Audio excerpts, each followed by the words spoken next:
Hello everybody, welcome to the colours of knowledge. और आज हम कक्षा 10वीं की गणित में चैप्टर 5 एक्सरसाइज 5.3 इसमें प्रश्न क्रमांक 8 उसको हल करने वाले हैं।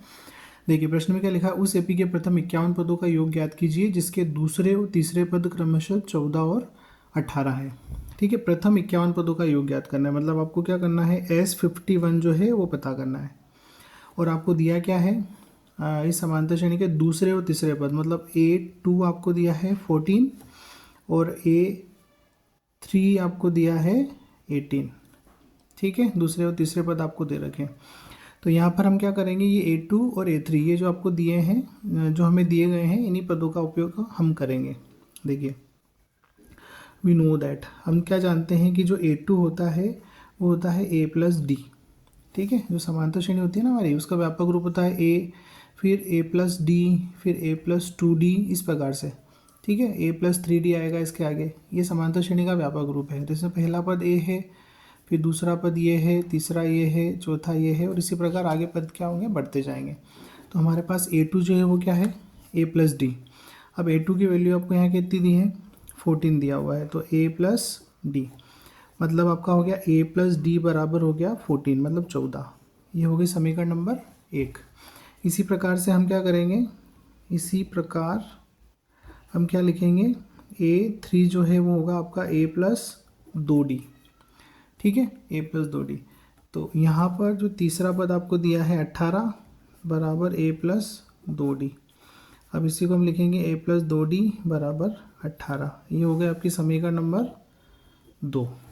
ठीक है, अब समीकरण 1 और 2 को हम क्या करते हैं, समीकरण 1 व 2 को विलोपन विधि से हल कर लेते हैं। विलोपन विधि से हल करने पर, ठीक है, तो 1 और 2 को विलोपन विधि से हल करने के लिए लिख लेंगे A+D बराबर 14 और A+2D बराबर 18। ठीक है, गुणांक एक जैसे हैं तो इसलिए हम क्या करेंगे, सीधे घटा देंगे, माइनस माइनस और माइनस, ये हट जाएगा। माइनस का D यहाँ बचेगा, माइनस के 4 यहाँ बचेंगे। ठीक है, घटाने पर तो D बराबर कितना हो गया, 4 हो गया, क्योंकि माइनस से माइनस हट जाएगा। अब D का मान 4 मिल गया आपको, D का मान 4 मिल गया, बहुत अच्छी बात है। तो D का मान कहाँ रखेंगे, D का मान समीकरण 1 में रख देते हैं। समीकरण 1 में रखने पर रखो, समीकरण 1 में, समीकरण 1 क्या है, A+D बराबर 14, तो A+D बराबर 14, A+4 बराबर 14, A बराबर 14 माइनस 4 या A बराबर 10।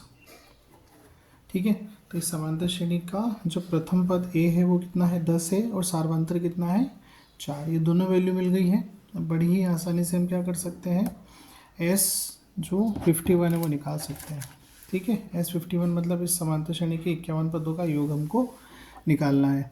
तो S51 का सूत्र लिखूंगा मैं यहाँ पे, S51 बराबर 51/2। ठीक है, सूत्र वही है। और इसमें हमारे पास 2A + n-1 × D है ना, मतलब ये n की जगह 51 रखना है तो रख देते हैं यहाँ पे 51/2, तो ये है ही सही 2। A का मान हमारे पास 10 है, प्लस 51 - 1, और D जो है हमने कितना निकाला, 4 निकाला है। ठीक है, बराबर 51/2 हो जाएगा, ये 10 का 2 में गुणा 20, और ये हो जाएगा प्लस, ये हो जाएगा 50 और गुणा 4, 51/2, ये हो जाएगा 20 प्लस 50 का 4 में गुणा करेंगे 200 मिलेगा, 51/2, और ये हो जाएगा 220। इसको काटेंगे कितना हो जाएगा, 110। 110 और 51 का गुणा करेंगे 0, 51 का 1 में गुणा करेंगे, 51 का 51 मंजा मतलब 51 एकम 51 का 1 हासिल के 5, और 51 एकम 51 और 5 56। मतलब आपकी जो ये समांतर श्रेणी है इसके 51 पदों का योग कितना है, S51 इक्वल टू आपको मिला 5610। और यही हमारा क्या है, फाइनल उत्तर है, क्योंकि यही हमको पता करने के लिए बोला गया था। देखिए है ना, उस एपी के प्रथम 51 पदों का योग ज्ञात कीजिए। तो प्रथम 51 पदों का योग हमने निकाल लिया, कितना मिला, 5610।